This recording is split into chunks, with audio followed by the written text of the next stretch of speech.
Hello everybody.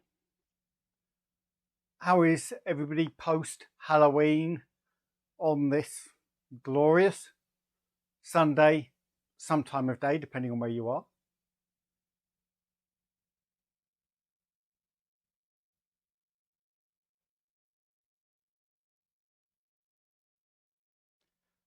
Lilith. I don't know what to say.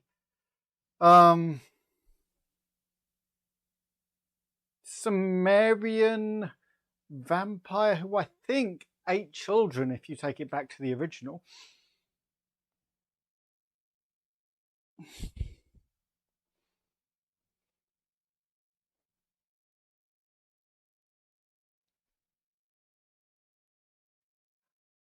Oh, Tootie, now there's a catchline for something. Horror stories with a Tootie twist. Or horror stories with a twisted Tootie. Either works. Hello everybody who's not been here before. Sorry, some interesting stuff came on chat just as we started. So if you're catching up with this later on after the stream's ended, if you look into the bar at the bottom or into the description, there should be time marks if you want to skip the chat part and go straight to the story. But it takes 12 to 18 hours before YouTube finishes processing it, so I can add those. So if it's within 18 hours of the stream coming out, they may not be there yet. Otherwise, while I think of it, hello, welcome. This is the Cave of Chronicles. We tell horror stories. Well, dark, mysterious, and fantastic. Not everything's horror. There's a lot of Lovecraft, but last week we did Sleepy Hollow, so that wasn't Lovecraft. And next week I've got The Damned Thing as well as Polaris. So Polaris is Lovecraft and The Damned Thing is Ambrose Bierce. So come watch that. We also do these live streams where I sit, I engage with the chat, and we create a story as we go. So, as was potentially mentioned by one of chat, horror with a Tootie twist. The idea is we create something together. Now, over time, I want to grow the channel. To do that, I really need people to like, subscribe, comment, hit the bell so you know when things come out. Because if you don't hit the bell, YouTube loses us. And you won't get a notification and it won't appear in your feed. And comment. And all of that helps with the algorithm, which gets people to be able to see what we're doing. So any of that helps. If you really want to help, we have a Patreon. Details are in the description below. And what the plan is with these longer versions is that there will be a framework for the story created with the members of the Patreon on Discord, and then the rest of it will get filled out with chat here. At the moment, I've got some rough ideas floating around for the framework, but there wasn't time to get everybody on the Discord to give ideas. But as always, anything from chat will be put forward.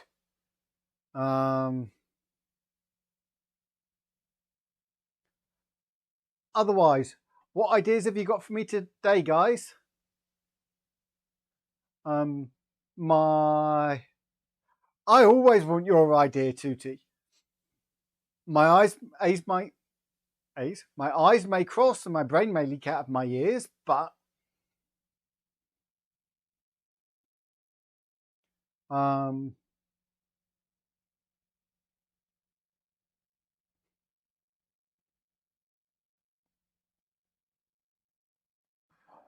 I need to write a book that is just the ideas of Tootie. For those that don't see what's in chat, the brave squirrel knight, Sir Nutkins, riding atop his loyal chicken mount, Sir Peckhams, venture forth with valour in their hearts to bravely face the forces of evil, led by the dastardly dashhound Lord Woofington, and Sir Nutkins is armed with a flamethrower that shoots out live angry bees. I don't know quite how your brain works, Tootie, and I think I'm very, very relieved by that. Oh, I don't want to deafen you. 1 second.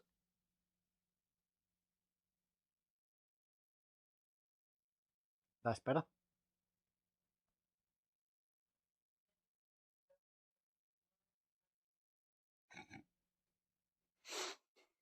I'm now just hearing the details from my wife in the background talking about Tootie's idea. Tootie, I think you may have broken me today. I'm not certain I'll get all of that in. But I'll try something.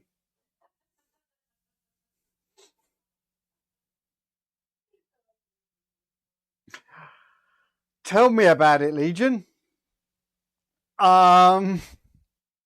And there is a great kid story in that. There is an amazing kid story in that. And there is a long-term, and we're talking years, not months, idea in the back of my head of Cave of Chronicles Kids, where we do some kids stories, but we're a long, long way off that. This channel needs to get going and actually be successful and self-maintaining before I can think of adding anything else. And before you say Legion, I will probably struggle to add bolt guns in as well.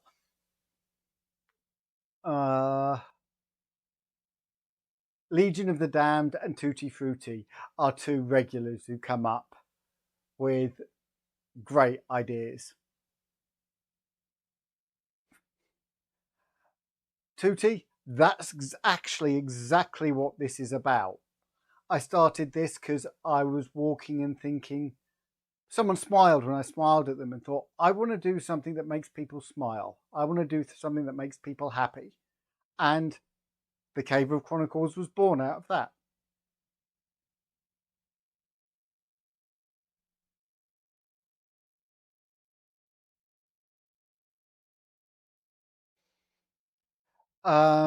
I think we're back to foxes on that one, Legion. Foxes with a degree in cunning from Oxford University, if I remember correctly.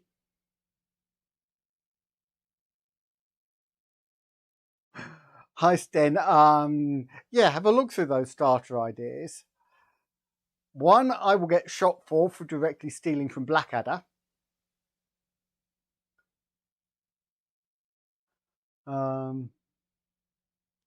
And yes, I know my Blackadder very well, Legion.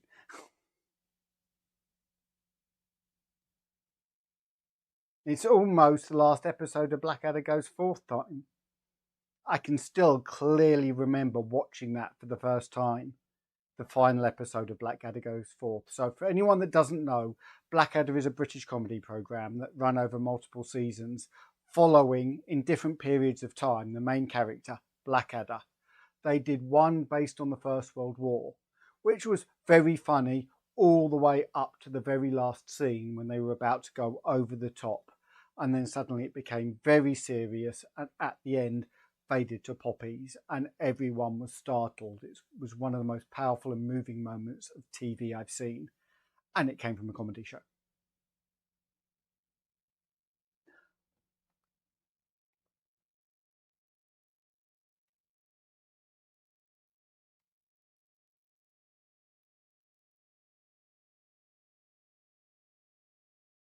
I have a horrible feeling I'm coming down with something.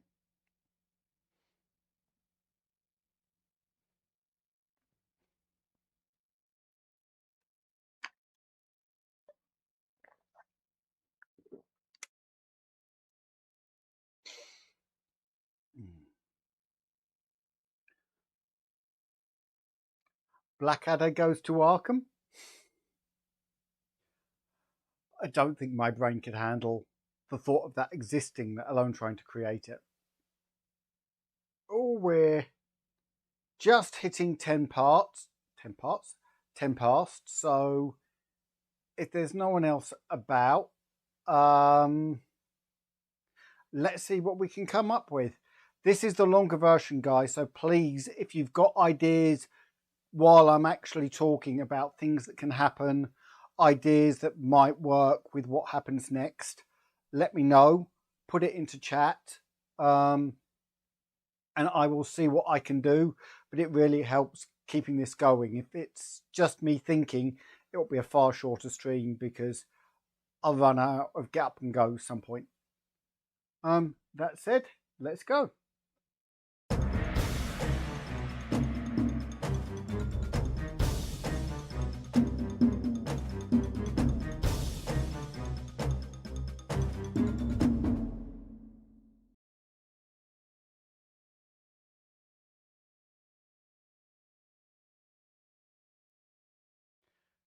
Jason and Amanda Hayes were on their honeymoon, on the train, travelling to Quaintersville, which was a small rural seaside town, though it supposedly had a great fun fair as part of it.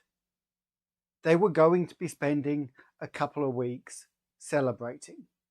It was later in the year, outside of the normal season, so it was probably not going to be too busy. But they were going to have fun and they'd get to try everything if it wasn't busy. They were both very deeply in love. So as they travelled on,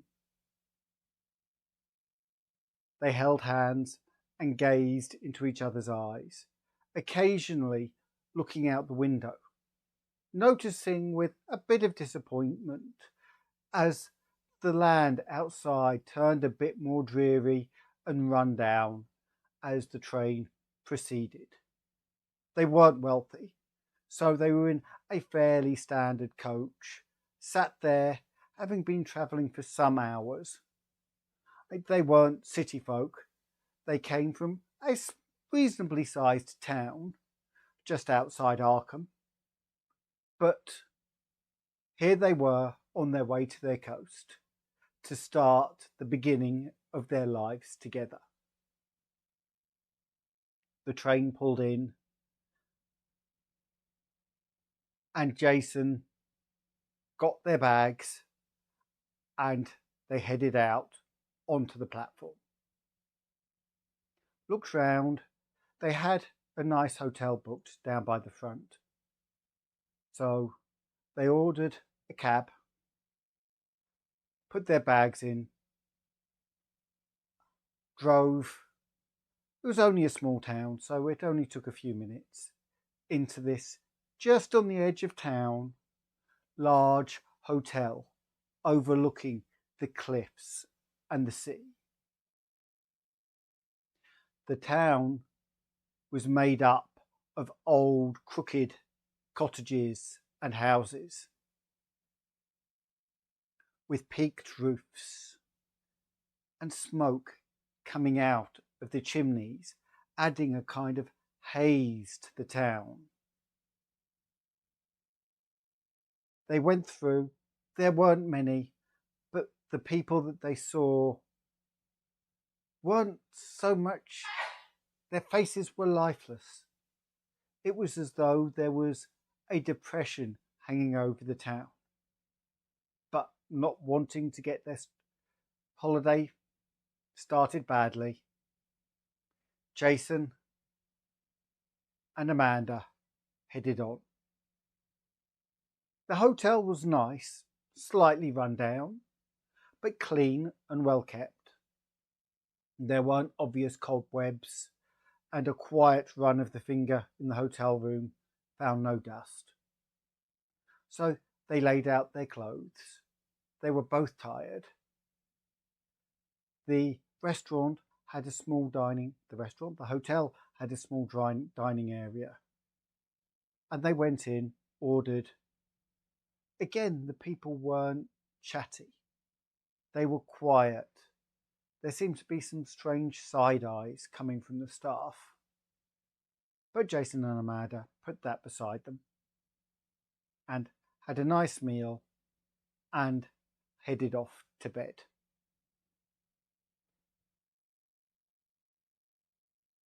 Sometime later, when they finally fell asleep, they dreamt. In their dream, they were in the docks in the town, and there was a white ship with glorious sails and golden wood. The sun seemed to strike it oddly as they watched. It was a strange vessel. The sides and the design didn't make any sense to them, and the carvings were of nothing they had ever seen before. They wandered along the docks, and faceless people were walking, almost like zombies, towards the boat and shuffling on. As they got close, the captain, who they could tell by his amazing hat, turned, looked at them, and there seemed to be a faint glow in his eye, a deep, deep sea blue, as he turned back. And even though there was no wind, the sails filled, and before they could reach it, the boat headed off, raising and falling into the waves, disappearing over the horizon. Bemused, they looked at each other, and then gradually the world faded to black. Waking in the morning, they spoke and both started talking about a weird dream they had last night. Over breakfast, they got more perplexed, as the dream was the same. They both dreamt exactly the same thing, as though they were there together. This perplexed them. It had never happened before. They were close, but dreaming the same thing, they'd not heard of that. They got up and decided to go for a stroll into town. They walked in, looking in the mostly closed stores. Again, the people didn't seem overly friendly, but they were quite happy if they could walk around, look at the scenery, go out onto the stone bluffs and look out to sea. Then they turned round. No, he wasn't Tootie. And headed towards the docks. Much to their surprise, they knew where to go. They'd not been there before, but the details matched their dream, besides the fact that there was no white ship. There were a couple of smaller local fishing trawlers, and there was a tour boat that seemed to be closed. But that was it. Slightly startled, they wandered off and continued their day. Rather than going into the town, they went back to the hotel, collected a small picnic, and walked up onto the bluffs. They could see on the cliffs, looking down over the town. In the distance, on the other side of the town, was the big wheel of the fun fair that was there. And it was slowly rotating. So there was something to do. There were some local woods. There were some what looked like very picturesque coves. But the seas crashed and the waves, and their eyes were drawn to the dock and the horizon and the area where the ship with the white sails had disappeared. Looking and talking, they noticed it had started to get dark. So they picked up their hamper and wandered back, thinking it had been a good first day. They settled down that night and went to sleep. Again, they awoke in the strange, misty area. This time, though, they were at the fun fair, but again, looking across the water, they could see the sails of the white ship. There was a link. They walked into the fair and headed into the House of Mirrors.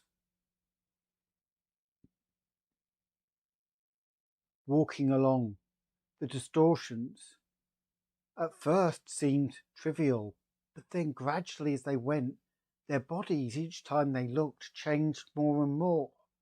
Their clothing changed into flowing robes with strange hats and a belt holding it round the front, though their faces remained the same, their body shapes still distorted. In the distance, they could hear odd names and places that they'd never heard of before. But they held back and hurried through the rest of the mirrors and out, seeing themselves normal. Straightening up, thinking that was strange, but this was still possibly a dream. They moved round, and there was a small, strange ride they'd not encountered before. Something seemed far too modern.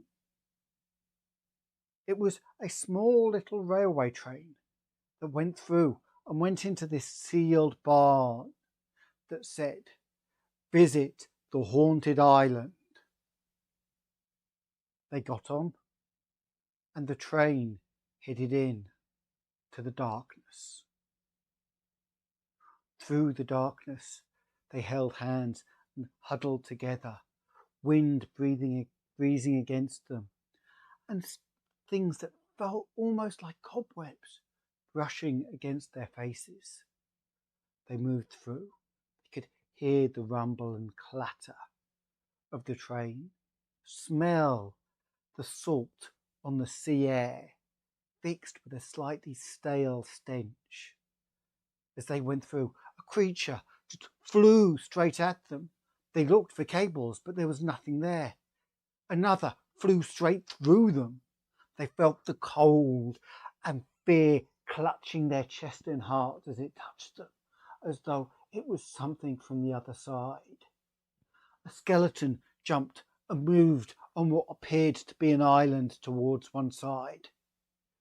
Then, as they got further, a huge sea creature roared up in front of them, opening its mouths. They screamed and both sat upright in bed at the same time. The sun had just started to rise, and they knew they wouldn't sleep again. They sat in bed, talking to each other, realizing again they'd had exactly the same dream. This was getting perplexing, and Jason wanted to know more. So they got up, they got dressed, and they made the decision. They were going to visit the fun fair. They headed into town. They saw a group of people coming from the train station, heading down to the docks, faces down. They went through. One of the tour boats was there waiting. They paused to watch. The group just headed down, got onto the tour boat.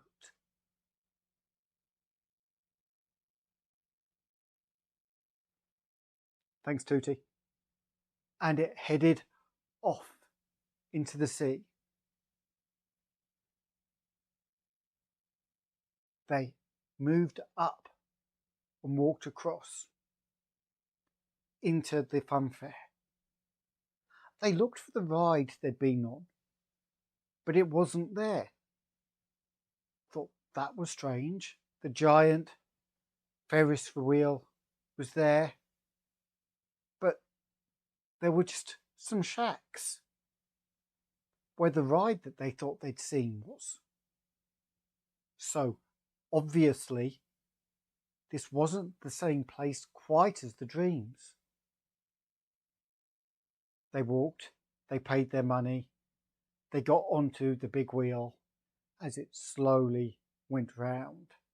They could feel the sea air, and their days lightened as a bit of sun peeped through.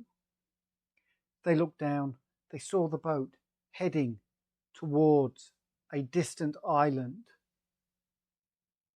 Thought maybe that was something they could do another day. The big wheel circled and the ride finished. And they went through a couple of the funfair items, taking shots, trying to win prizes. But it didn't really match what was in the dream. But there were some people there, and they looked and they went up, and there were tickets being sold. And the tickets said, "Trip to the Haunted Isle." They went, inquired. They're booked for days. People come from far and wide to go to the Haunted Isle. Pointed out, the boat goes from down there once a day. They had some food. They went and they looked at the strange creatures as they walked past in the House of Horrors, but no ghost train. There were what looked like fish people, wolf men, strange hybrid creatures, some of them so badly made you could see where someone had tried to stitch a duck and a fox together. But they smiled. It was all fun. They had some prizes, and as the sun started to go down, they headed out. They could see, just as they looked out, the same tour boat coming back. They paused, confused, as it docked. It was empty, with only the captain.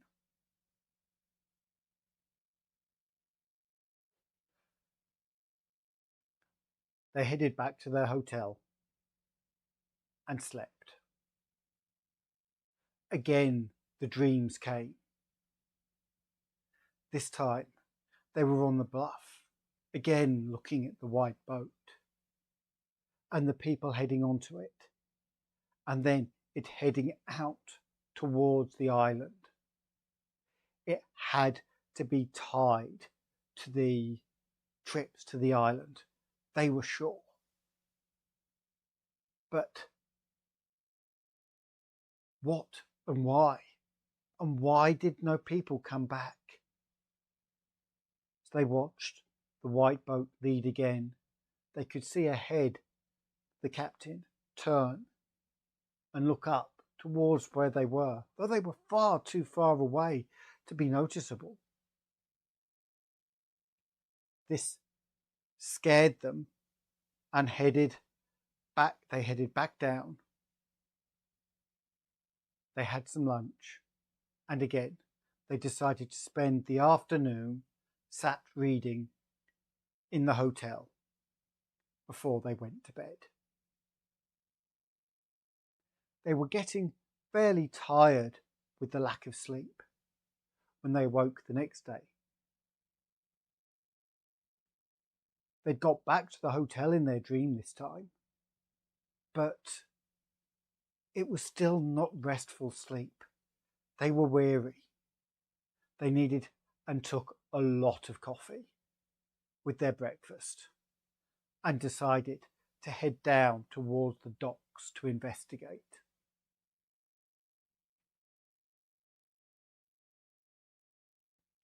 As they headed down, they wandered around the port.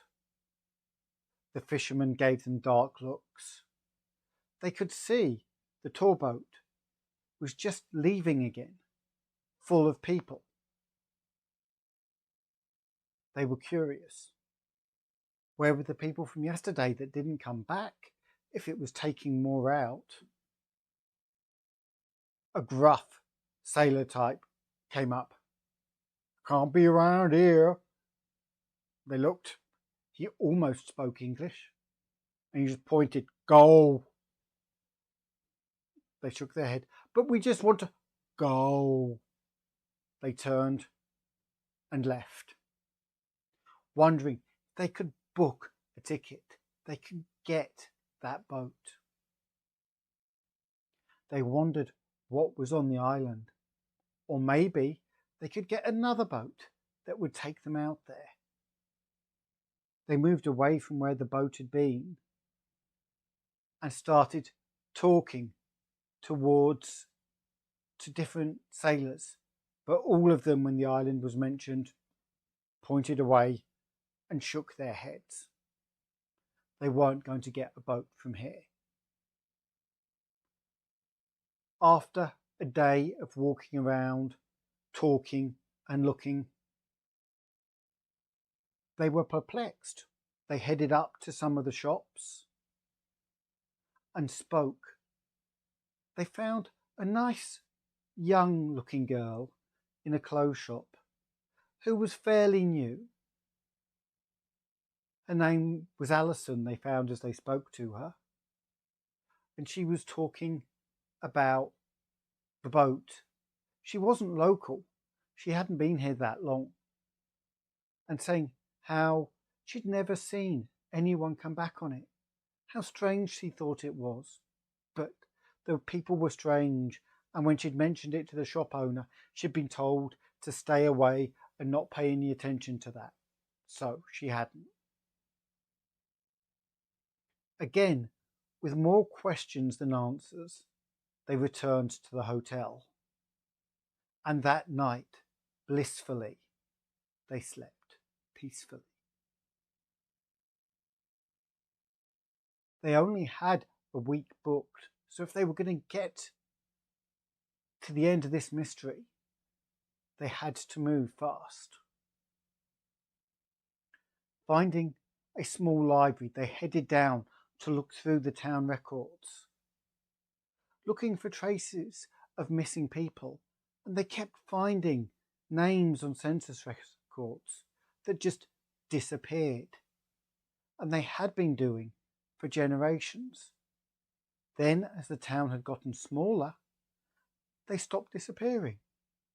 But the railway station had gotten there, and now people were coming in from afar. This left them confused. It was a long way out. It was too far to swim. It was too far to row. But they had to find a way to get there. So, that day, having looked round, they headed down and looked to try and find any younger seamen. Right down the pier, away from everywhere else, was a very small boat and a young-looking lad who didn't have the same set as the locals. They went to speak to him, and he said he was moving gradually round the coast to relocate and had just stopped here to work and repair his nets for a couple of days. They inquired if they could perchance get a ride to the island. He looked at them. He'd been told to stay away. But he was a curious sort. So he agreed. Smiling, They organised to meet him first thing the next morning and headed back. That night, the dreams came again, and it was almost as they watched a stream of souls. There weren't bodies connected to them, heading towards the white ship and the strange blue-eyed captain. They watched them go, and he looked at them. They wandered, trying to get to the boat. He turned, smiled, and just as they started to get close, the boat pulled away. Again, they were flummoxed. Gradually, as the boat pulled away, everything went dark, and they slept. The next morning, when they came round, they got up, they got dressed, they put on warm clothing and headed down to the port, ready for their trip to the island. As they went, they could see the captain of the ferry boat heading down, ready to join it. And much to their surprise, he had strange blue eyes. They hurried on as he gave them the queerest and scariest smile they had ever seen, and joined their little sailor, who took them across out to sea. It was choppy and bouncy, and it made Amanda feel queasy. But they got across, got out of the boat, and Jonathan, their little sailor, got out with them. As they headed up, determined to scout, they weren't by the dock. They'd come onto a beach further round the outside. They could see there were a small number of huts around the dock, but not much more. And though the island was possibly half a mile round, there was no one for all the people they'd been seeing coming here to be staying or going. It was empty. They headed up and they started to sneak around. They looked in and they could see there were huts. Again, there were some more sailors, but they had very slack faces and kind of walked with a shuffle. As they headed out, they could see coming across the water, the tour boat coming again. They snuck into one of the houses of someone who had looked more prominent and found a book, a journal. A quick look showed that it hadn't been written in some time, but they scooped it up and slipped out, heading back to where their boat was so they wouldn't be caught while they read it. As they flicked through the journal, they found a story of the town, how for years the white boat had used to come. They were shocked.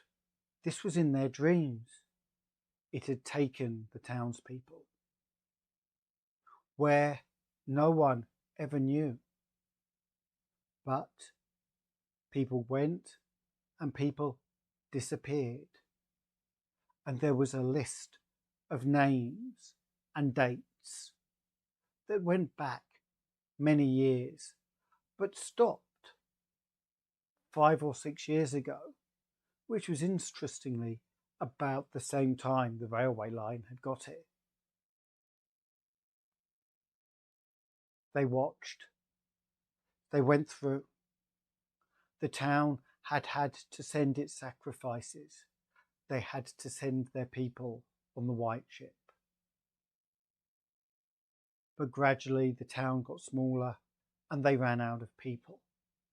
Then someone had the bright idea and made a deal with the captain. They would bring people to this island, and then he could take them on, provided he took no one else from the town. He'd agreed, and they'd paid the price. But it was a terrible price. For on his last trip, he had taken all of their children. And the town was now lifeless. The life had gone out of the people as the children left. And the last trip of the white ship, going from the town itself, as it headed off over the horizon, all happiness had ended. But they had made their deal. So the people came for the tours they advertised. They went onto the tour boat, went to the island, and were given a medicinal tea that made them relax and lax. And then they headed onto the white boat and off to sea. This chilled them. What could make people do that? Why would people so happily get onto that boat? They decided to wait for that night. The three of them sat huddled in the cold as the sun went down. And then when it broke, they headed up to watch. The people had come and they'd been sat round a fire and had their tea. And they were all there, their faces going slack, almost starting to recess into themselves a bit, it felt. And then in the distance, the white boat came, and they could see it dock, and they could feel its pull. It was calling to them. They looked, but they still snuck in. It was scary. They looked, they watched around, and the people went, almost zombie-like, as they'd seen in their dreams, towards the boat. Jason wanted a closer look, but Amanda was too scared. She tried to hold him back, but no, he was going forward.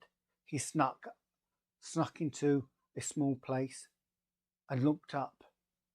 And to Amanda's horror, she saw him stare up at the boat, stand, and then start to shuffle forward, joining one of the groups of people. This was too dangerous. He couldn't do this. She watched, and then suddenly someone looked at him, grabbed him, and smiled. Jason fought, but he was held hard, was pushed towards the boat. She didn't know what to do. Amanda screamed, and various faces turned towards her. Jason turned back, and she could see that the person holding him had some kind of stone, and he was holding it against Jason's chest, and it was glowing, and gradually Jason's eyes started to glow the same blue as the captain. He looked at her and beckoned. Jonathan, the sailor, grabbed her. He's gone. We must run. Pulled her, though she was fighting back. She wanted to get back to her husband. Jonathan wouldn't let her go. He pulled and pulled. As he did, out from round his chest, small pendant showed, with an eye and a star in the middle of it. He said, grabbed her. We must run. Various figures were heading in their direction. As they ran, Suddenly it seemed as though the sea around them was bursting in fire with purple and green flames as they ran. Jason forcibly put Amanda onto his boat and they pushed for the water. There were bells tolling on the island, and in the distance Amanda started to cry as she saw the white ship start to set sail, with Jason, obviously on board, stood beside the captain.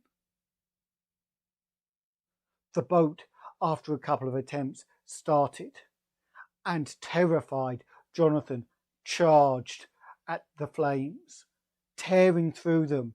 They seemed ephemeral, there was no heat to them, and the boat got through the other side. It wasn't fast, and they watched, but it was faster than the tour boat. They headed in, and Jonathan, rather than heading towards the town, turned towards the sea and headed up. They were not docking in that town again. They would stop somewhere else. And as for Jason, Amanda sat crying in the boat. It had been a honeymoon. But now, for all intents and purposes, she was a widow.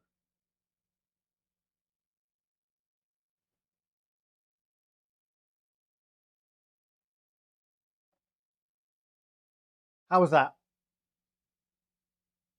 I tried to get what I could in there, but sorry, there was nowhere for the Squirrels of War. I failed, Tootie. I couldn't think of a way that wouldn't over-trivialise it, because I was putting them on a ride in a fun fair. That would have got them in there. But I will keep its mind there. And I did try and get your stuff in there, Legion. I did get the eyes glowing blue. And thank you for all of those extra bits. It does make it a lot easier for me if I've got just little bits that turn up that help me guide the story as it goes.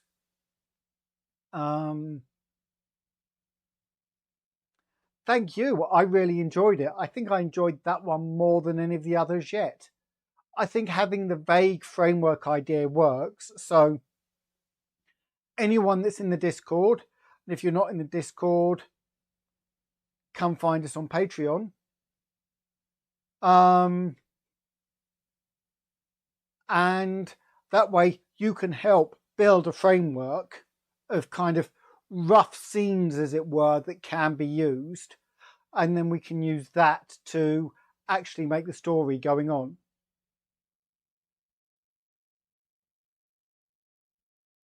Hey, a bit of charcoal will help, Sten. It's never a bad thing. I love things just with that slight burn. But I'm glad you all enjoyed it. Anyone that's still here, thank you. Please subscribe if you haven't already. Like, click the bell after you subscribe to be notified. Comment, tell me what you think. Give me any ideas for next time. So for these live ones, there are short ones on Thursday and there are longer ones on Sundays. I really do look forward to it. Your silliness makes me smile, Tootie. And there is Slack. The reason they start at 6 is so that if there's enough within the story, I can take it up till about 8:30. But, you know, the stories will follow the flow of the story. And when I run out of things to create the story will come to an end naturally. That's the idea for having the extra time. Otherwise, as I said, tomorrow, 8 o'clock GMT, Polaris by H.P. Lovecraft, which is the first of his Dreamland cycle. And then following that, we have The Damned Thing by Ambrose Bierce, which was actually some of the bits and pieces that inspired Lovecraft. And the week after that, we have The Shadows of Innsmouth starting for 2 to 3 weeks. So I hope you'll enjoy all of that. I hope to see you along for more. And Until next time, farewell. And remember, if you're in a strange seaside town, be very careful what rides you travel on.